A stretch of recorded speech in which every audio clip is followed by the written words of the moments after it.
Hey everybody, it's your man Dr. L. Thank you so much for checking out the podcast. And we are welcoming you to Faith and Justice podcast with my man Dr. B. I am Dr. B. I'm honored to be with my colleague with our earned PhDs. All glory to God, and we're happy to have us. The reason why we say earned because a lot of people ain't got earned; they got honoraries, but we earned what God's given us. All glory to God. Yes.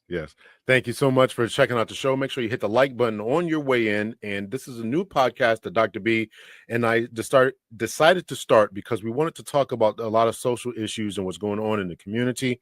And he's obviously going to come from the faith side of this right? This podcast is called Faith and Justice, and I'm going to come from the criminal justice aspect of it. And we're going to ask some very serious questions. Can we have faith in the criminal justice system? Can we have faith in the church? Can we have faith in Black folks? All that kind of stuff. What say you, Dr. B? Truth, and we have to be truthful. We have to speak the truth no matter what color it lands on, because it is an issue. But faith is right, justice is right, and you got to make sure that we have the right people, the right mindset to go further. Very good. So make sure you hit the like button, subscribe, share, tell your friends about it, tell your enemies about it. Let's make it grow. Let's make it do what it do. Today, we're going to talk about two different stories here. And the first one is we're going to talk about, hope to talk about it. And that is the one about domestic violence. And that is occurring with Sha Carrie Richardson and her arrest at an airport, subsequent to her actions at an airport. Sha Carrie Richardson being the Olympic sprinter, who was, in a confrontation with her boyfriend at I believe it's in Tacoma, Washington, or Seattle, Washington airport. And in that situation, have you heard about this, Dr. B? You know anything about it? You read about it? I've heard a little bit about it, but I will tell you also, as a marriage counselor, there are a lot of women who like to put their hands on their man, and if it's wrong for the man, it's wrong for the woman too as well. And many women have justified putting their hands on their man because, well, I'm smaller, I'm weaker. It's like a gnat hitting them. The bottom line is domestic violence is wrong either way. Man, that's interesting that they would try to justify that type of thing. And so I played a video on my other channel, Dr. L's podcast. Yes, sir. I played a video in which there were two young toddlers, right? And they were having a cute little argument about them being in diapers. And if I would have thought about it, I would have queued it up here. But cute little argument about them being in diapers. One was saying, you are a baby because you're wearing a diaper. The other one's saying, I'm not a baby. Boy and a girl, and the boy is saying, you are a baby. The girl saying, I'm not a baby. I'm, whatever. Whatever she says, whatever she thinks in her mind. And what was interesting to me is that the girl would then start touching the boy. Oh, my goodness. And the people are watching this, obviously videotaping this on their cell phone or some other device, and never corrected the girl about touching the boy. Correct. I pointed that out. We want to know about this entitlement that's going on, everything you just mentioned. I can tell you the same thing goes on in criminal justice situations. Girls think it's okay, or ladies think it's okay to put their hands on these boys, and that no one is ever correcting them along the way. Yeah. The culture in America is definitely, it's all right for a woman to hit a man, but it's not right for a man to hit a woman. So there's many facets. Facet number one is that usually the girl has seen the mother put her hands on the man. So it's, I can do this because I can get away with it. But respect is needed on both parties, and you cannot do that.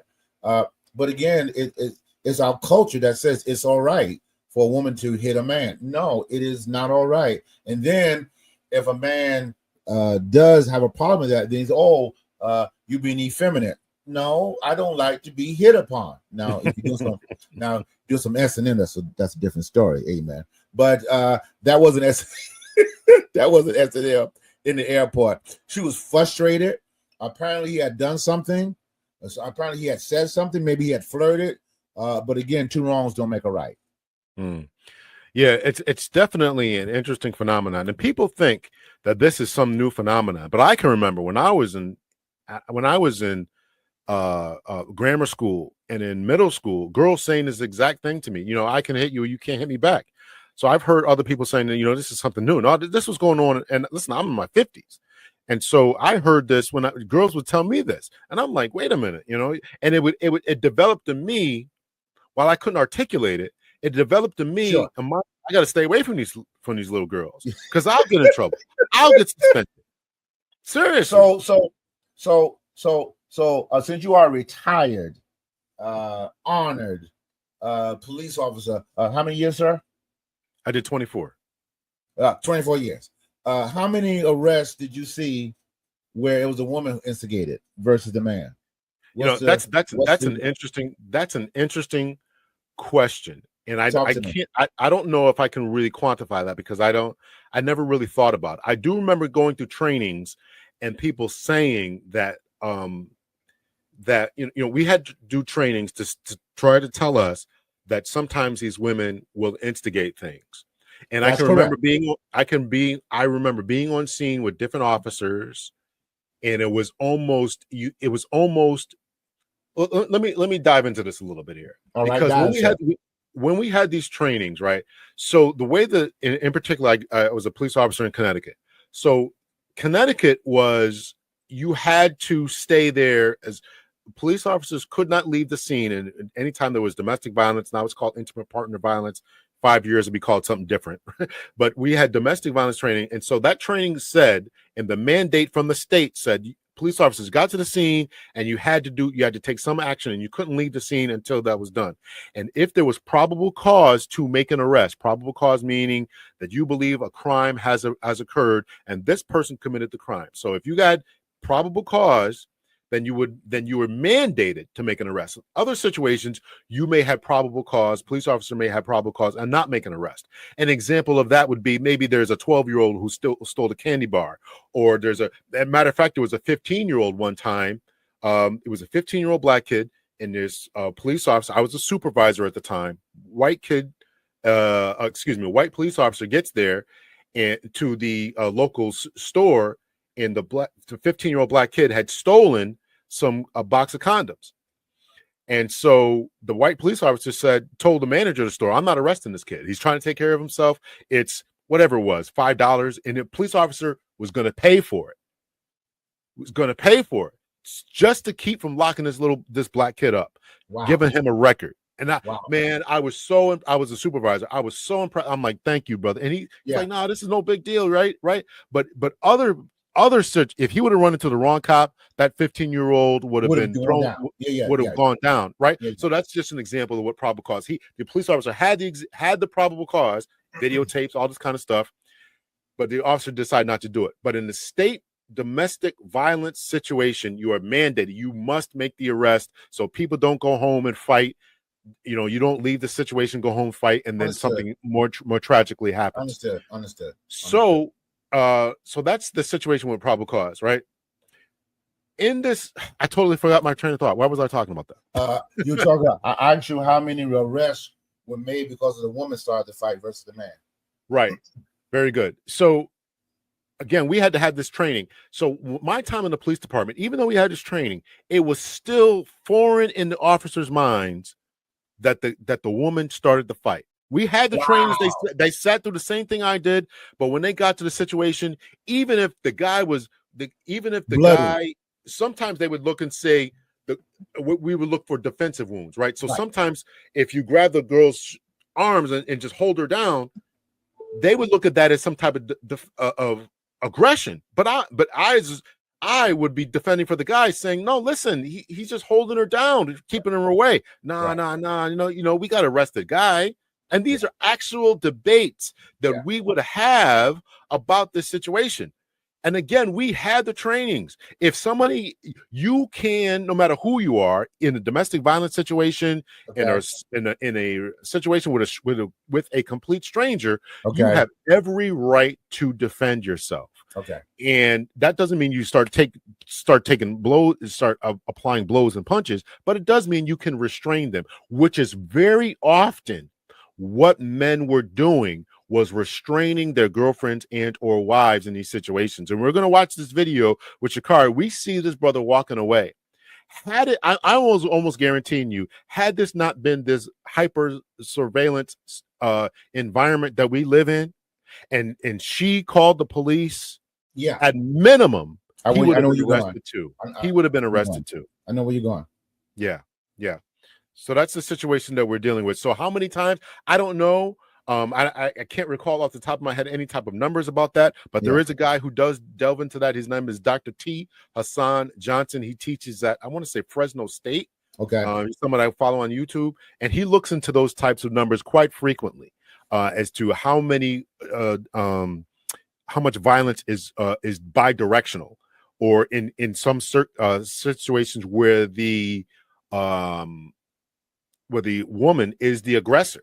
And then there are some research, now that I think about it, there is some research saying that many times, I don't know the percentage, I don't want to misspeak, but many times that the woman is the aggressor because of exactly what I said, that no one has ever told them don't hit a man. That's correct. And they will look at your walking away, you're turning your back, you're trying to get away, you're trying to get out the door as signs of weakness, and try to pounce on that weakness. Sir, again, is a fact, and you know, it's not good, and I know about it myself in the past, but it's something that it is wrong to hit for any reason at all. You got to take your aggression out. You cannot do it on the person that you say you love. Whether you walk away, but show me the video, because I've never seen the video. I think I saw a little bit of it, but I've never seen the video itself. Okay, here we go. We're gonna play it here. This comes from Sun Sport News, and what I'm gonna do is I'm gonna mute it because there's people talking and all that kind of stuff. Now, do you have any kids together? I don't know anything about the relationship, how long they've been together, or anything like that. I don't think Sha Carrie has a kid. I think she's young. She's still doing her Olympic thing. Yeah. So I don't think. I know she's very young though. Yeah. We can try. I'll try to find an article to read through this here and figure out the ages and all that, how long they've been together and what they plan to do. But let me pull it up here. Share screen. And please check out our website, people, as well. Please check out our website. Oh, okay. All right. So this is them at the bottom there. There's obviously a circle. It is muted. This video, I'm gonna, here we go.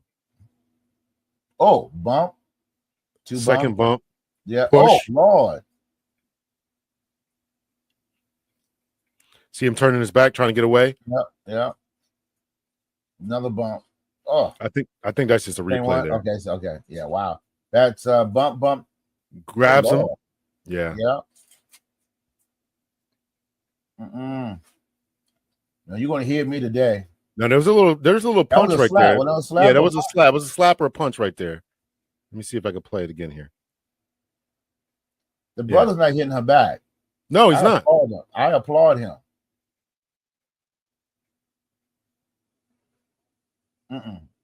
Oh, wow. She checked her like a hockey stick. Yeah.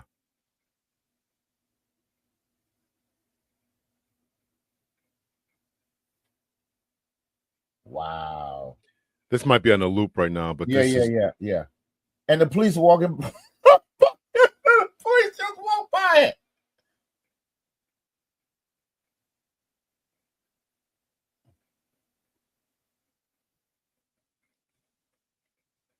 Wow. That's deep, man. She put her hands on her. Yeah, so let me see if I can find the they're obviously talking right here. Yeah, let me look it up too as well. Yeah, I'm gonna hit the pause button here. All right. Okay, you found some info? Yeah, so this happened on July 27th, 2025, Seattle airport. It was her boyfriend, Christian Coleman, at a TSA checkout point. She shoved him multiple times, including once against the wall, against a pillar, grabbed his backpack, threw a pair of headphones at. Arrest and release. She was arrested on 4th-degree domestic violence. You got to translate that for her, sir. She was booked into jail, released in 24 hours. Coleman did not press charges. The case was dropped. They just started dating in February 2025. Mm.